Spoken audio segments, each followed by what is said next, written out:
Greetings from Samil, everyone. Spring has started here, and it's really sunny, and the weather is really amazing. I wish you were with us.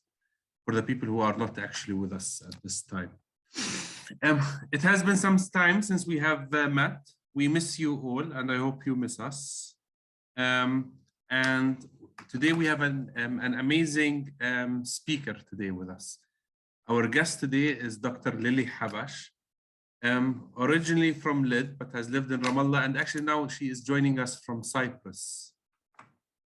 So on behalf of everybody who's participating with us today and friends of Sabil around the world, and all who are members of the Kumi initiative, thank you, Dr. Lily, for being with us. Hi, Omar. Thanks for hosting me. And you can start calling me Lily. I will. I see many of our friends who have joined us. So we appreciate everybody who has tapped into the call today. So Lily Habash, the Habash family is a famous or a well-known Christian family name. Where are you originally from? That's a long story. Yes, I mean, to start with, I'm very proud to be coming of a Habash family, because Habash is the family of the famous Palestinian leader, George Habash, who used to be the head of the PFLP, the Palestine Liberation Front in Palestine. And to me, he is an icon because not only that he was a very devoted national leader, despite the fact that at a certain period of time he was considered as a terrorist, but because for me he represented deep national commitment. And for people who don't know, I think he's the very first Arab leader who actually stepped down, who resigned from his position as the leader of the second biggest party, political party in the Palestinian Liberation Movement. So yes, I am a very proud Habash person. So anyways, the family actually originates from Lut, my family, but my father's family, they went to Jaffa. So I have both parts, Jaffa and Lut, which are two cities that were considered as excellent trade and cultural centers in Palestine before Israel was created. Yes, for many people who are not aware, although Jerusalem has always been a very religiously important city, but the centers in Palestine have always been Lid and Jaffa. Jaffa being, I mean, later in the 20th, early in the 20th century, but Lid historically, Lud has been the center of Palestine and of the economy. I know that you've traveled many times to Lud and Jaffa. Have you ever visited your grandparents' house there? Yes, and we were just talking. I think that it is always a very painful experience because you see, traveling. I mean, part of my education, I did an executive MBA in Tel Aviv University. And every time I used, for 2 years, other than the fact that I used to travel to Jaffa, every time I used to go, I mean, it was a very painful experience because you see, you cross the road, and then you feel the amount of injustice. And it's like, as if like you want to see it, but you cannot see it. And then I started understanding why many Palestinians, for example, who became refugees in 1948 or 1967, they never wanted to come back because they couldn't come back and see whatever was happening. So it is very painful because at some point you don't understand, I mean, what is the meaning of all this injustice and where does it stop, you know? For many people, as we're finishing the winter season and starting spring, it's the end of the oranges season. Actually, I was reading this a few months ago. Jaffa used to have over 100,000 people working in it from abroad, just only during the orange season. So it would be like a center for a center hub for people, for laborers from around the Arab world. So I mean, as a descendant of refugees, you grew up in Ramallah. Ramallah is also a famous city. It became more famous after the Oslo Accords when the PA decided to move there. So you grew up in Ramallah during the first Intifada, yes? Yes, yes. How Well, was it? Ramallah in the first Intifada, it's very interesting. I think that actually during the first Intifada, I used to study at Bethlehem University. And it was then when we started to understand like things were not going okay, because it might be interesting to just bring back some of my thoughts on the first Intifada, because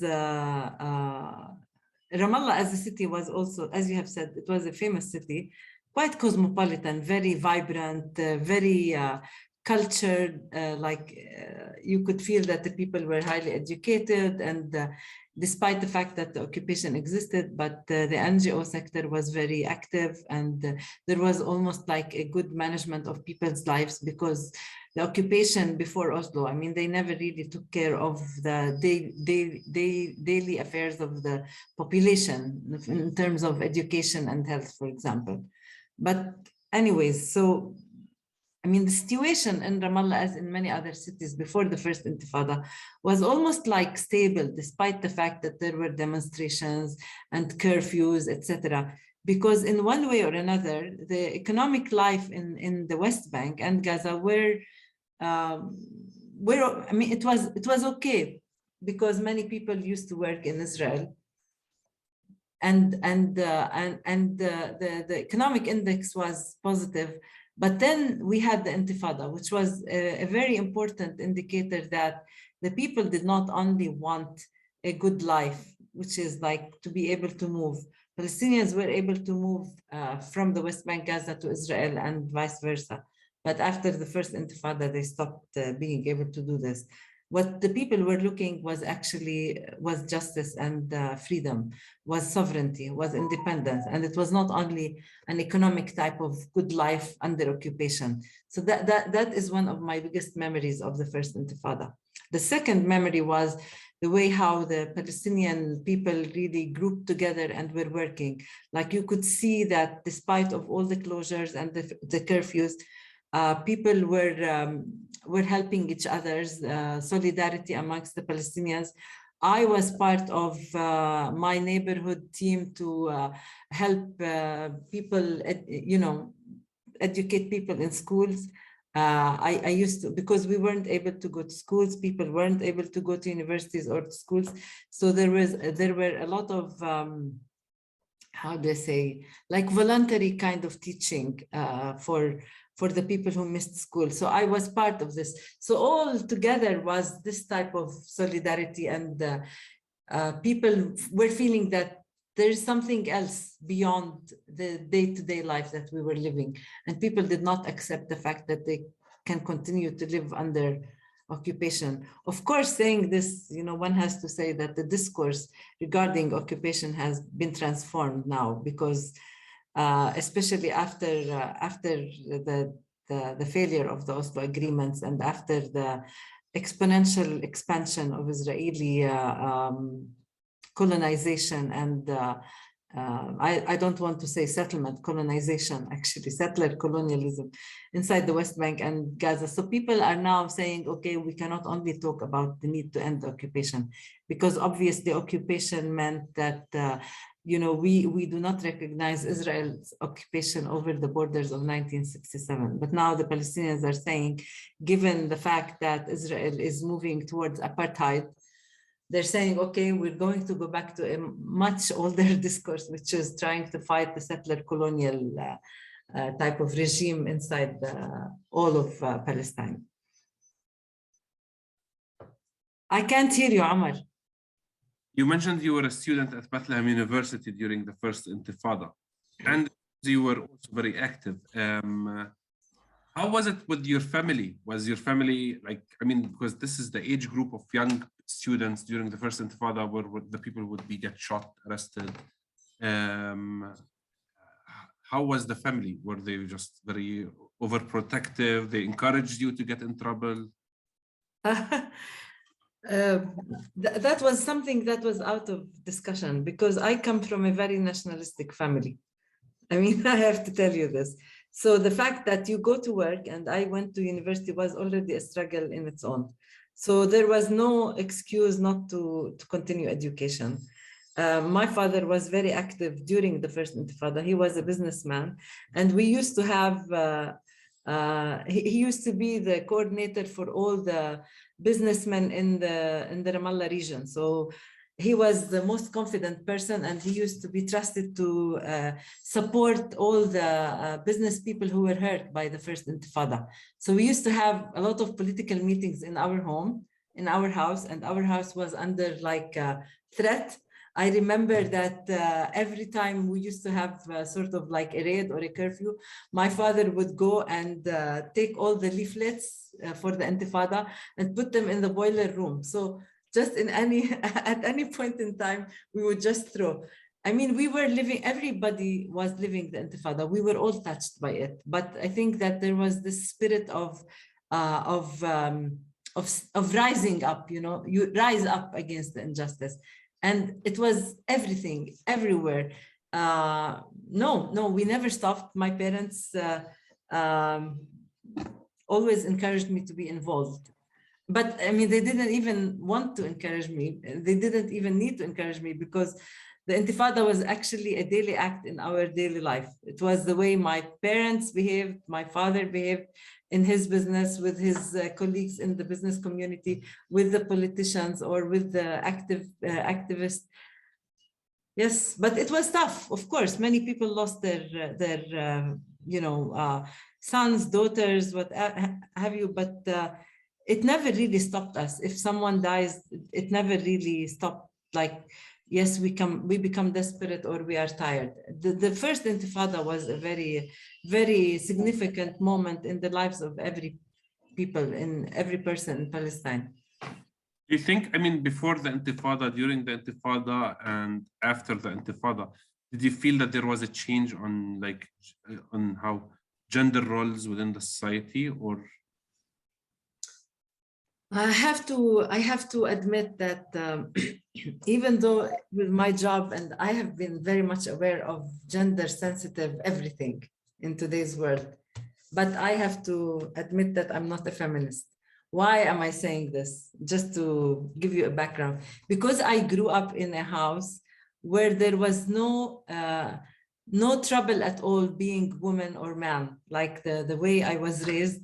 My family, we were 3 boys and 2 girls. My parents were very cooperative. I never felt that my mother was different than my father, or he treated her differently. And I never felt being treated differently than my brothers. So this type of background and this type of strength from my own family gave me this approach of being assertive in terms of quality, and not only because of the gender issue.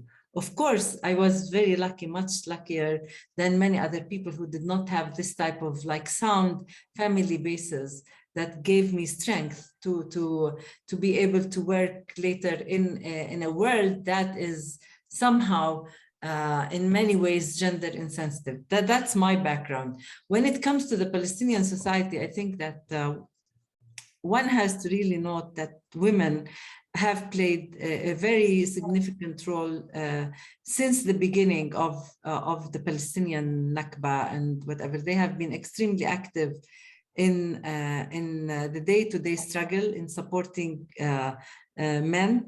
And now I see Nora, and now I'm laughing. Nora carried me high. I have to say that actually one of the experiences as a woman that I had was when I worked at the YWCA in Jerusalem. And this is where I met Nora.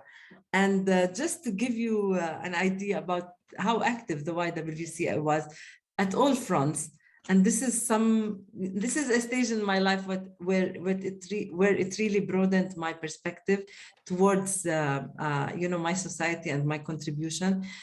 In addition to the fact that I was already active, but when I went to the YWCA with Nora's encouragement, I also joined Savil in the very beginning of its foundation, where they used to ask us to go and speak to the Palestinian Christian pilgrims and tell them, you are coming as pilgrims, but the issue here is far larger than you coming as pilgrims, and we have a cause and we need to tell you. So again, women were very active in all traits of life. Whether, I mean, imagine like a father or a son getting imprisoned or dying, but the mother keeps going on. And this is part of the traits of the Palestinian society at large. And no, I think women are very important, but it depends on the perspective. You definitely, and I always, many of us within the Palestinian society feel that we live in, or we're blessed to be in communities that there's equal rights between both genders. But unfortunately, that's not the entire story. Unfortunately, Lily, you played a very important role when you joined the Palestinian Authority, or the PLO. How did you get introduced to the PLO? How did you get the first job? That's an interesting story, because even though my father, I come from a very politically active family, but my father never really belonged to any political party, in terms of, like, he was doing solidarity with the people, not because he belonged to a specific party, but because he believed in what he was doing for the community and for the society. So anyways, I didn't know anyone in the PLO or whatever, and we never really, I don't come from a family who was employed by the PLO. You see, coming from a business family means that you are independent. And if you do politics, you do it because you believe in it. And it's not, politics does not become a job, as is the case for many people. So anyways, my first encounter with the PLO was when I was studying in France. I was very lucky because I was the first Palestinian ever to have graduated from a very prestigious institute in France, les grandes écoles, as they call them, which was the Palestinian, the École Nationale d'Administration, the National Institute for Administration. So I was studying there, and I went to study there in 1993 within the framework of what was meant to be as the Mitterrand scholarships given to the Palestinian Liberation, the PLO, in order to start helping them to establish state institutions. So I got a scholarship and I went there, not knowing anyone in the PLO. So I was studying there at the time when the economic negotiations between the PLO and Israel took place. So the French embassy told the Palestinian negotiators about me. I mean, there's this girl studying there, you can benefit from her. So I went to the meetings that took place, and I was very lucky because, I mean, supposedly I witnessed a very historic moment, which was the time when there were economic negotiations between the PLO and Israel. But since you have asked, Omar, it was a very devastating moment in my life, because I remember going, I was studying the art of negotiations and the science of negotiations in Paris. And when I went there, the very first meeting was very shocking for me. I could never really get over that moment when I witnessed the wide, how they say, the amazing power asymmetry between both sides. You had the Israelis negotiating. I mean, they were supposed to be negotiating something, but actually they had the whole Paris Protocol, which is the economic negotiation part within the Oslo framework. They had it ready. So, and the Palestinians who were trying to understand what was going on in terms of the technical issues, the language and the negotiations dynamics, and also representing a party that was at its lowest in terms of international leverage. The PLO, after the first, Gulf War, when they sided with Iraq against Kuwait, they lost a lot. So that was the context of the negotiations. So yes, this is how I met them. But anyways, I helped. I used to take minutes, but then I learned a lot and I knew what I wanted to do. So when I came back from Paris, the second day I had a job. And I entered into the Palestinian Authority from that moment on.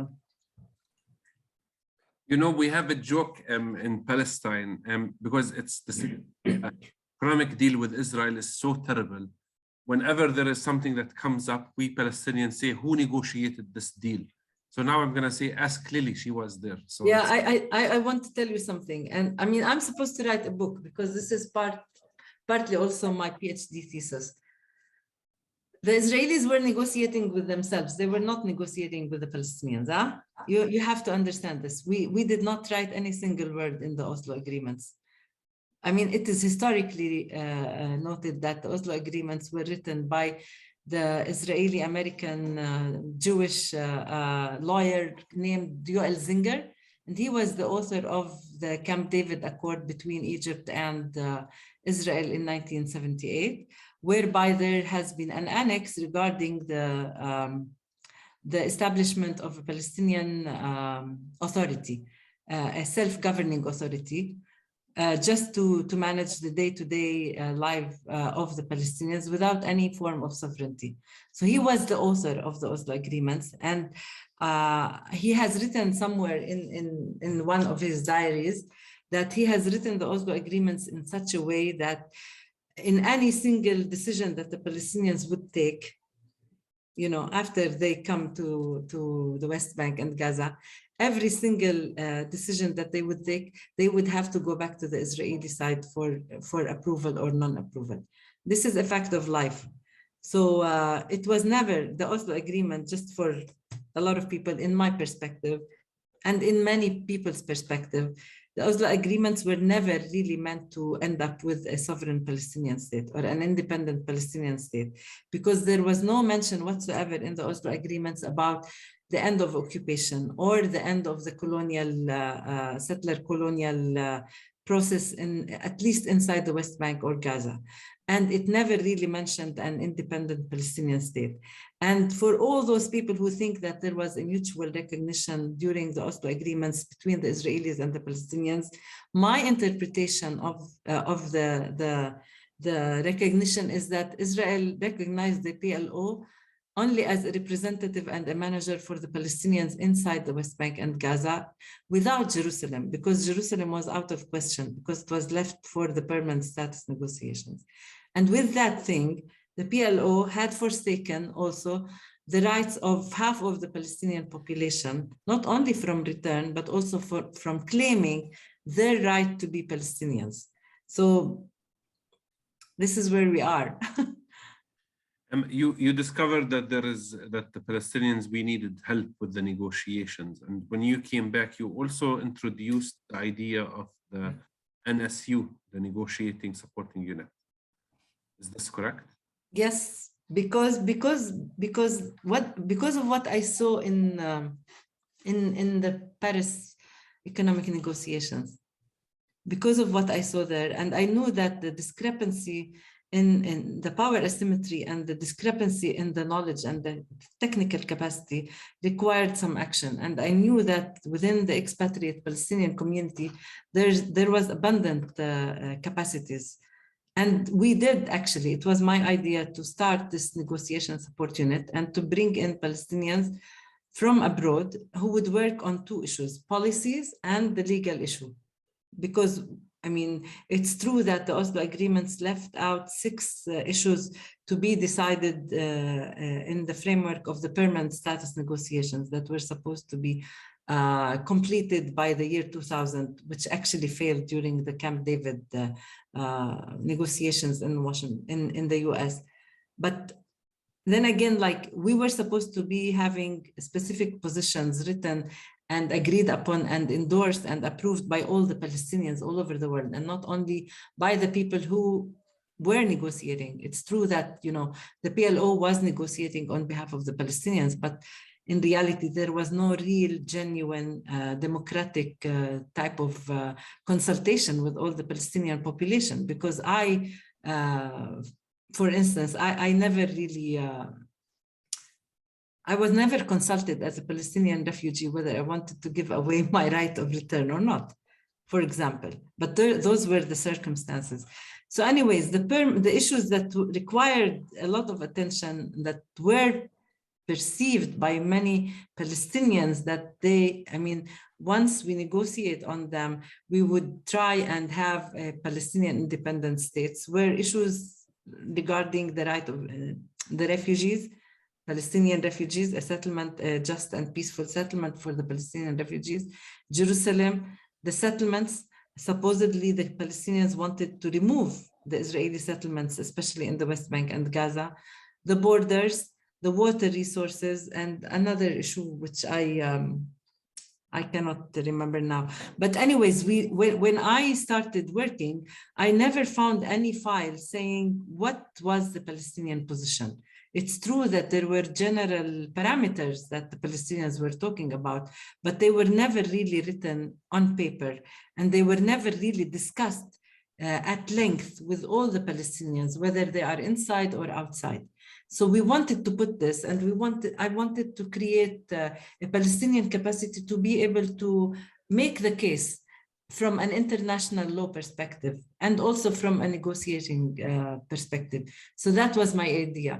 And at the time, I was assigned as a special advisor for the head of the permanent status negotiations on the Palestinian side, Yasser Abed Rabbo, and we created this thing. And to tell you frankly, at a certain point, we were becoming much stronger than the Israeli side. Only when we had our case very solid and strong and based on rational arguments and building scenarios and knowing the other Israeli side much better than what they knew about themselves.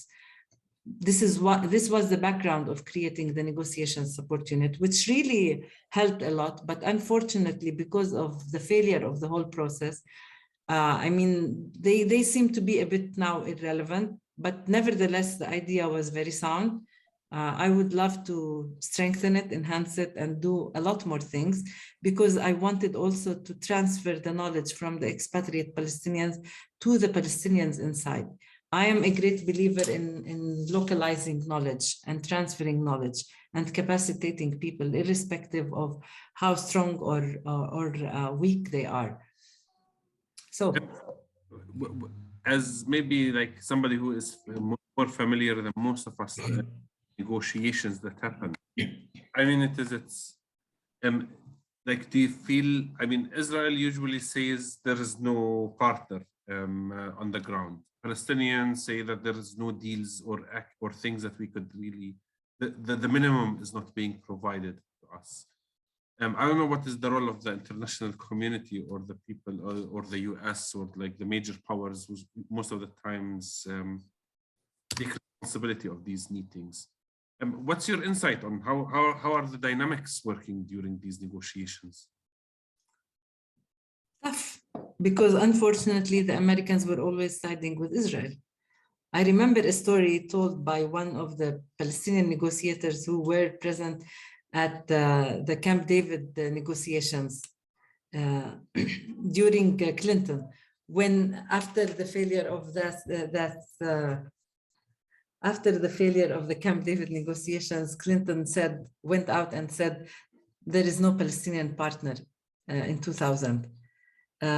So anyways, my friend told me that he was in a meeting, the Camp David, the 2000 Camp David meetings was supposed to host 12 people from each side, 12 from the American side, 12 from the Palestinian side, and 12 from the Israeli side. So they were having dinner at some point, and all of a sudden, it was a Saturday night, all of a sudden 11 out of the 12 Americans were wearing the kippah. So they were not real. They were, of course, there's no problem being a Jew or Christian or whatever, but most of the people who were on the American side were either Israelis or Americans with Israeli passports or Jewish Americans, etc. And there were 12 Israelis and 12 Palestinians. So, historically, the American side has been, especially the ones who worked on the peace process, were of Jewish descent. And they were, in most cases, they were siding with Israel. And I do have a lot of memories and actual memories where I could feel that the American negotiators were siding with Israel. I mean, I used to remember, one time we were discussing issues that were a bit technically complicated. So one of the American negotiators or the Israeli negotiators, he used a term, and the Palestinians did not really understand what that term meant. And I didn't understand what that term meant. Like all of a sudden they would throw a very complicated, issue at you. And then we were looking up to the American mediator to explain. And then he didn't. He just went along with the Israelis. And then he didn't even want to explain. Another experience was I was in a meeting and Dennis Ross was in that meeting and I was giving trouble, as a young person. I was not the actual negotiator. I was supporting the negotiators. But then I was saying why is this? And I was raising questions. And then during the meeting, he said, who brought this woman? I mean, why do you keep her? I want her out of the meeting. And there are many stories like this. I mean, the point is that there is a lot of bias when it comes to the American mediation. And I think it continues.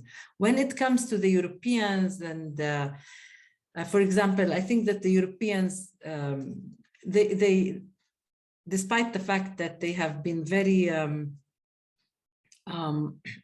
forthcoming during the 1980s with what is called the Venice Declaration, whereby the 6 European countries at the time, they made a statement recognizing the right of return and the right for the Palestinians for self-determination. And also they said that if we do not have an immediate resolution of this occupation, we will interfere. I mean, if you watch the European position since what is called the Venice Declaration in 1980 to this point, where they have become complete followers to the American side in terms of the position vis-a-vis the need to enforce a solution for to end the occupation. They have become followers, not only dependents, unfortunately. The same for the UN. We know that the dynamics within the UN Security Council are structurally very contentious. And I think that one needs not to really compare the positions that are happening vis-a-vis the Russian invasion of Ukraine and what happened with the Israeli continuous invasion and expropriation and wars against the Palestinians. I mean, there is a lot of double standards. There's a lot of questions about the validity of international law, the validity of the UN system in general. But at the end of the day, I think that the Palestinians, in a way, they continue to hang on international law because they think that it's in principle supportive of what is supposed to be just and right, but not necessarily in terms of implementation. If you want to talk about the international solidarity movement, I think that there has been some kind a rise since the last war, May 2021 on Gaza. But this is a question that, Omar, we have been discussing a lot, me and you, about how can we transform this act of international solidarity into political act. And that's a major question, because in countries, I think that even though there's a lot of people who understand the injustice, a lot of people cannot do much, even if they show sympathy and whatever. But the transformation and change has to do with life and real politics, and with the capacity of the individuals within the collective to transform things. And also it's this biggest struggle of trying to balance between ethical behavior and realism, especially in international politics. You have worked with a number of the Palestinian leadership.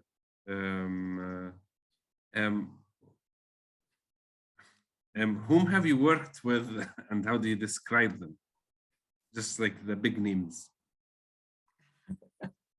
It's a very difficult question. Keep in mind, this is a recorded session and being broadcasted live on Facebook. Please the camera if you don't want your face to appear. That's part of the script, we say. No, I think that I never really, to tell you frankly, I never really thought that I needed a leader to follow.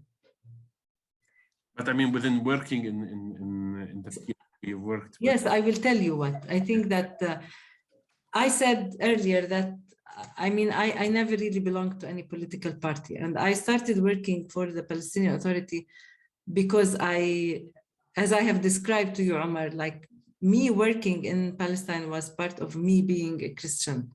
And this is something that I say genuinely. I serve my country. I served my country only because I think that I wanted to behave as a good Christian, which means that I wanted to do the best that I could to help my country. And that takes me to this leadership kind of thing. I think that there were a lot of leaders in Palestine. Still there are. Leadership does not necessarily mean that one has to be famous or what have you. But I can say that at the time when I was like in the 90s, when I looked at Yasser Arafat, although many people don't know much about him or whatever, but for me, he represented the Palestinian idea. And true, we have to give credit to the late President Arafat, that he was the one who has put Palestine on the map in terms of international politics. But of course, many Palestinians put Palestine on the map, like Sabil and like Nora and like many other people. They have been always talking and working for Palestine. No, I didn't see much. As I said, I admire George Habash because of his ethical background, the way I saw him. No, I want to stop there. I don't want to talk much about this, actually. Okay, I respect this. In a way, you said that the Oslo Accords were designed somehow not to limit or not to make a Palestinian state possible. But the authority came to existence, and I think many, including myself, I feel that we have, or the PA failed in so many aspects. Why do you think that is the case? What was the last sentence you said? That we believe that or I believe personally, and many among Palestinians feel that the Palestinian Authority has failed on so many different levels. Why do you think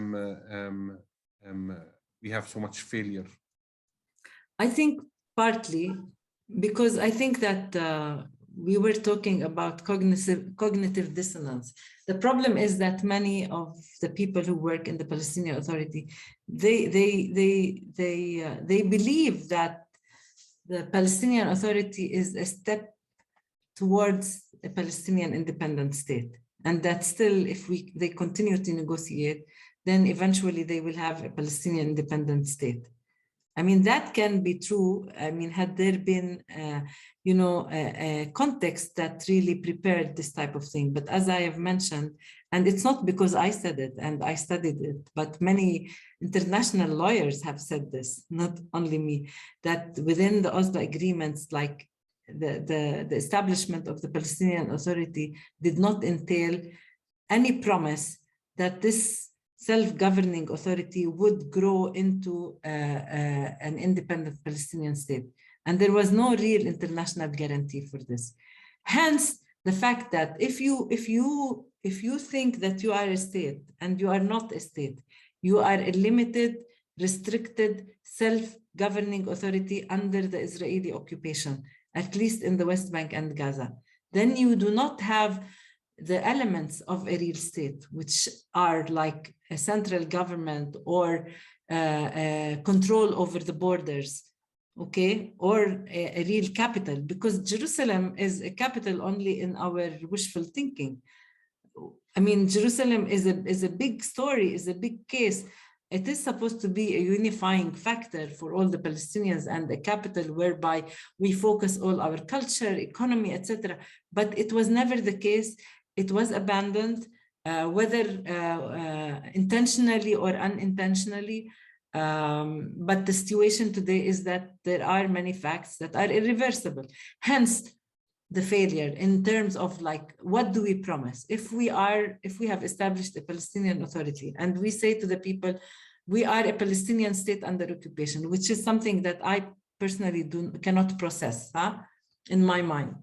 So, I mean, I'm going to deliver, I mean, what is the role of a state? The state is supposed to be the guarantor for the people's health and safety and education and freedom of movement, etc., etc. But this Palestinian Authority cannot deliver the least human right possible that a state should provide for its citizen, which is security. Can the Palestinian Authority protect its population from the Israeli occupation? I mean, with the Oslo agreements, they have divided the West Bank into 3 areas, area A, B, and C, which was crazy. I mean, crazy to accept. Like area C is 60% of the West Bank. That was supposed to be the only contiguous area that can really enable a Palestinian state, at least within the borders of 1967, including Jerusalem. The fact of the matter now is that we do not have any control.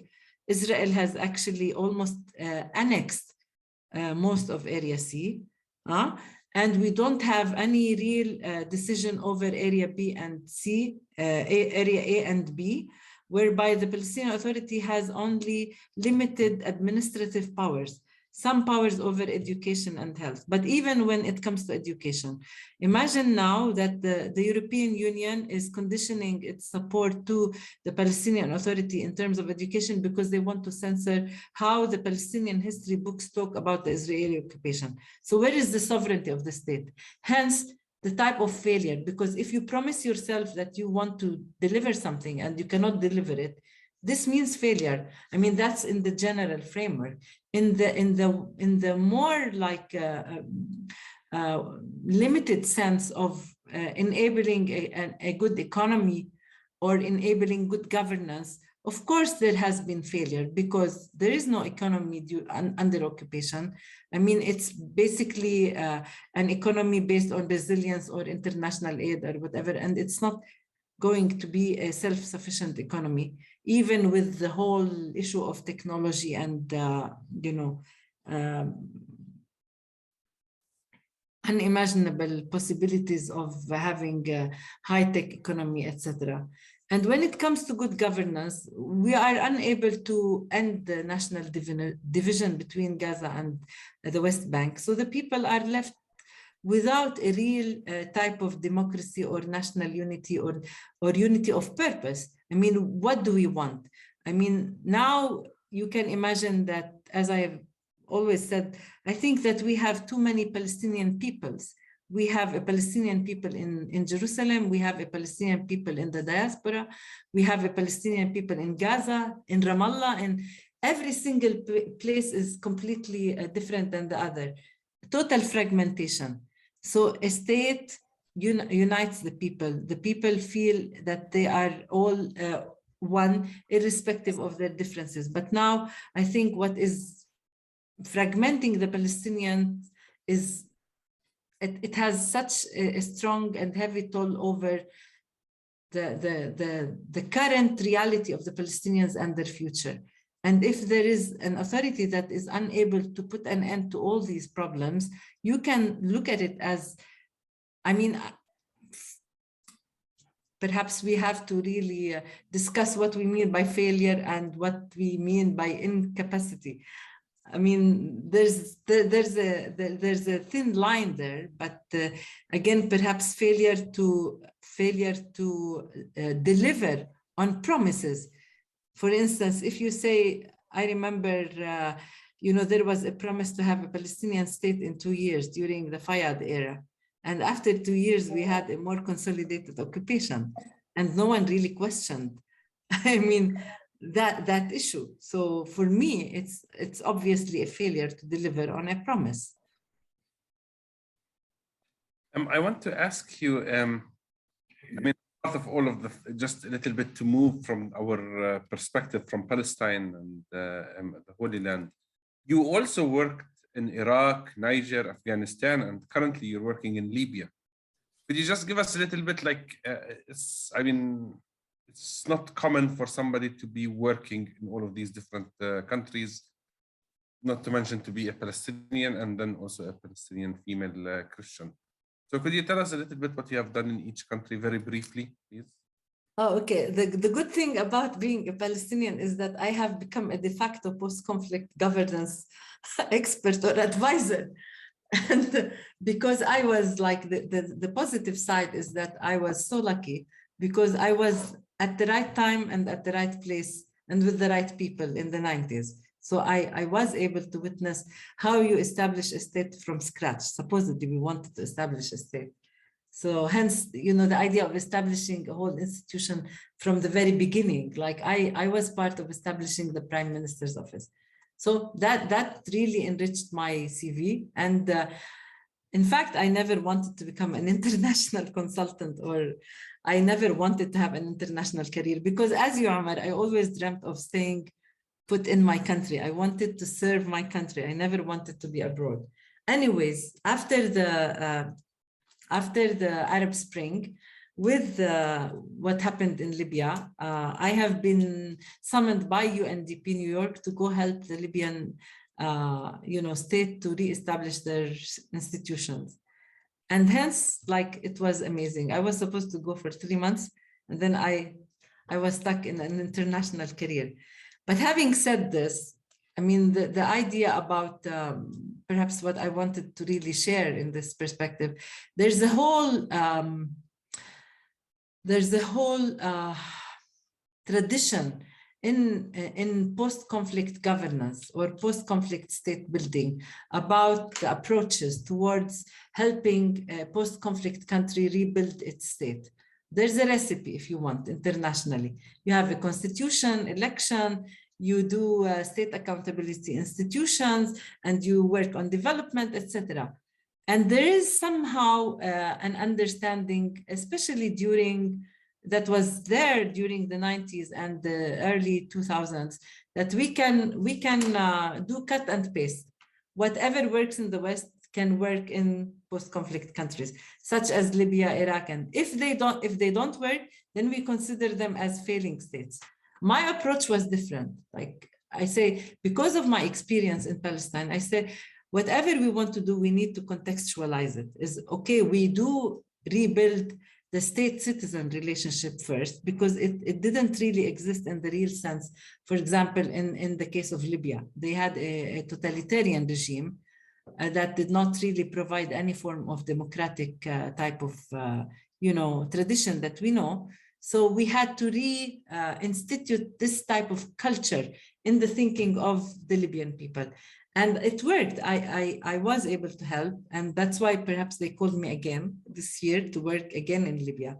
So the approach has to be different. First, to respect the culture, to understand the legacy of the people and the legacy of the political context and the people's beliefs and their capacity, and to try and discuss with them and make them really own this type of change according to their own needs. It doesn't work by saying that's the only way you know how to do it.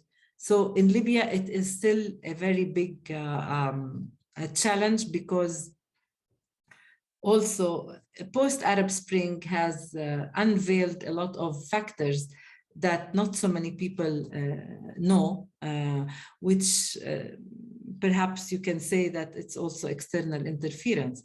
There are people who interfere and they claim that they want stability, but in reality, they are not interested in stability, but rather interested in oil.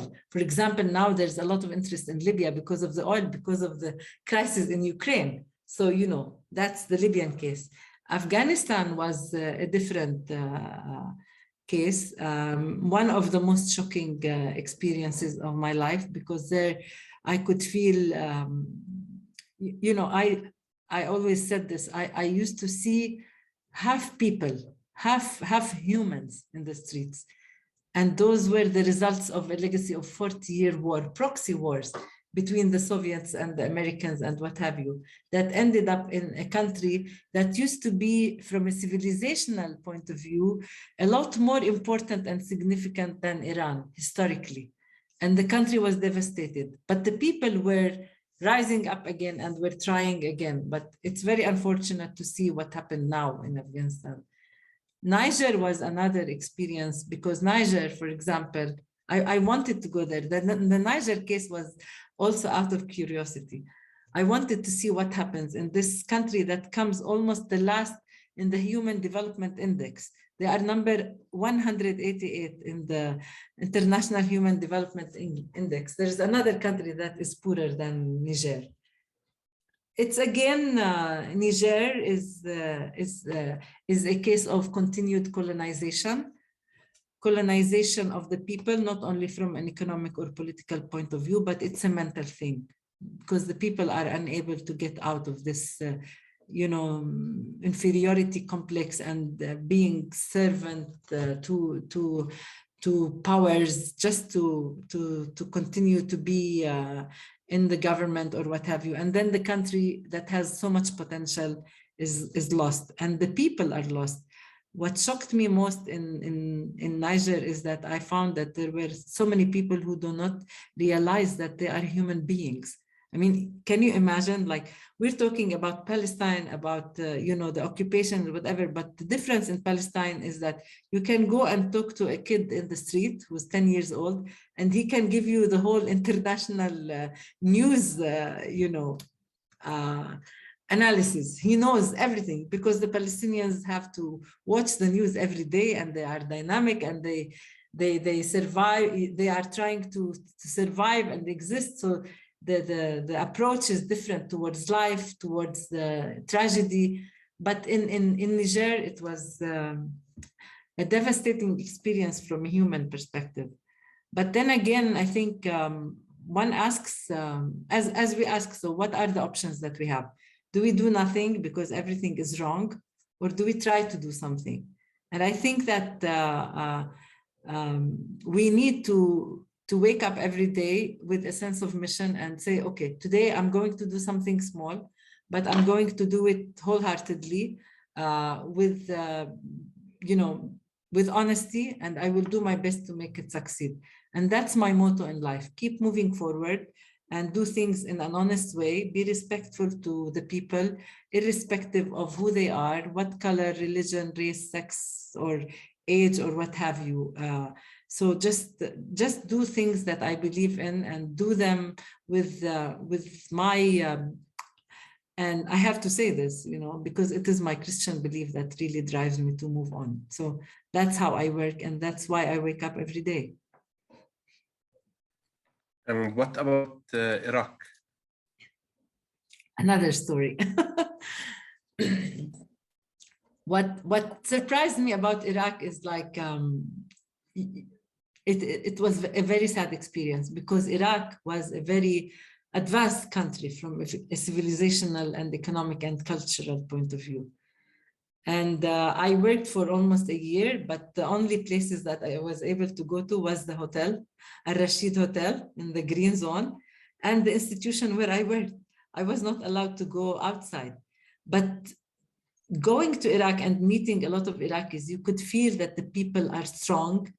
Like you could feel that they have a strong background, that they come from a very important civilization and culture, but they are broken.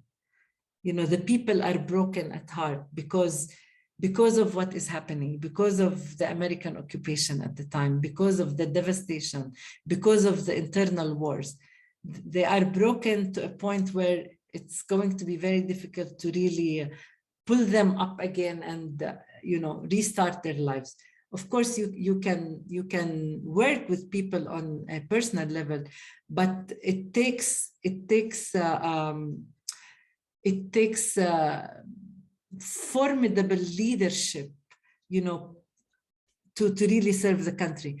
And this is what I want to say regarding your question, Amr, when you asked me about leadership. I think that whether it is the case of Palestine or any other person, a real leader is the leader who does everything that he or she can for the country without expecting any return. A Messiah-like type of leadership, like Jesus. He led and he served and he sacrificed his life. This is the type of leadership that we need to bring solutions to the world. Not a leader who is counting the votes until he gets, you know, in power and then he leaves. Not a leader who wants to be elected, but a leader who can really be a real servant to a cause and to the people, and who waits for nothing in return.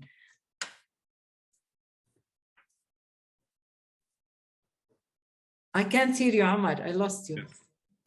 There are a number of questions in the chat, and we're going to try to do something that we haven't been doing. Seconds for each answer. Can you manage? Which questions? Do I look at them? So, what book? No, I will read them for you.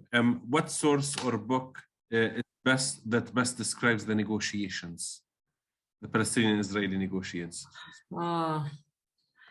Okay, there's plenty of references. I can send Omar some, and just to be punctual and accurate. I don't want to talk about. Okay. But you can read. We will send it in. Yeah. We will send it. I will share a list of books. Yes. Okay. So a question: where are the young people in the Palestinian Authority today? It seems it's all older men who are in power. I mean, I cannot defend, but I can imagine that. I mean, I can provide one of my personal analysis is that I think that the young Palestinians are very much busy with the neoliberal type of way of life. You know, they are busy trying to work for a better life, to do economics, and it's very difficult to think of a real political engagement and democratic, you know, transition within the Palestinian case. I mean, the fact that we failed to have elections is 10 seconds are out, Lily. Okay. Okay, another 10 sentences, 10 seconds to answer this question. Can the PLO design a human rights list that they will obey in every situation, similar to the Bill of Rights in the USA? I'm not the PLO, but I think that a group of intellectuals can do something like this. I'm now very active with a group of Palestinian intellectuals, and we want to write our own national project based on human rights and justice. Just a rethinking and reconfiguration of our national cause in terms of universal human rights. But also we have the Declaration of Independence. It was actually written by Mahmoud Darwish and read by Arafat, at least. Yeah. And it has many similar values, similar to the Bill of Rights and other beautiful values. They're not being implemented, unfortunately, but that's the point. I mean, at least we have done some of the paperwork. The thinking behind, but the most important thing is to have people on the other side act and enforce, which is very much absent, because I think that there's a lot of hypocrisy in the international system, especially when it comes to human rights and justice. Definitely.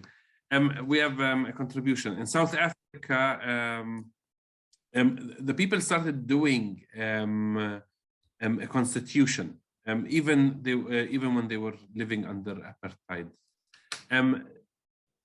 We Palestinians, do you know anything about our constitution and its process? There have been efforts, I think, but what does a constitution serve if we don't have a state? I mean, if we have a division, a constitution is something that has to be observed by a lot of people. A constitution has to be written with the people and by the people. It cannot be written only with a group of intellectuals staying in a closed rooms and coming up with a nice, you know, paper. A constitution has to be written, endorsed, and lived. And that's why parliaments, legislative councils are very essential. Yes. And with Israel, with either the PA leadership refusing to hold these elections, and Israel arresting whenever half of the people who get elected, half of them have served time in jail, doesn't really help. So I want to ask you one more thing. For the people who don't know Lily has helped to or have had a vision. She wanted to dedicate a film on Patriarch Michel Sabah, Emeritus Patriarch Michel Sabah, and she's the People's Patriarch. We will share a link with you in the email that we sent out. Was Patriarch Michel Sabah your role model in the church? Yes, yes, yes, of course. I have always said that he has taught me what it means to be a dedicated and committed Palestinian, because actually it is because of his teachings and because of his approach towards religion and the church and the role of the leader in the church that I have learned what it means to be a good Palestinian, and that to be a good Christian means that I have to serve my country and work incessantly to disseminate the word of justice and hope and peace. Thank you so much. Thank you so much, Dr. Lily. Usually people think about a Palestinian woman, they think they have a certain stereotype. A weak person, facing many challenges, oppressed by so many different systems. And what's unique about you, Dr. Lily, is that you break all of these stereotypes. And what is really amazing is that you are not alone. There's so many people. There's like people with us like Nora Karmi and others who are very inspirational, amazing people who are really doing their best, and they're doing a great job to make this world a better place, especially here in Palestine. Thank you all, dear friends, for being with us, and thank you for your time and your attention. We love you guys, and I hope the weather is as beautiful as it is in Jerusalem. Thank you, Omar. Thank you all for listening, and please keep supporting our cause. Yes, please do. Thank you. Thank you so much. Bye.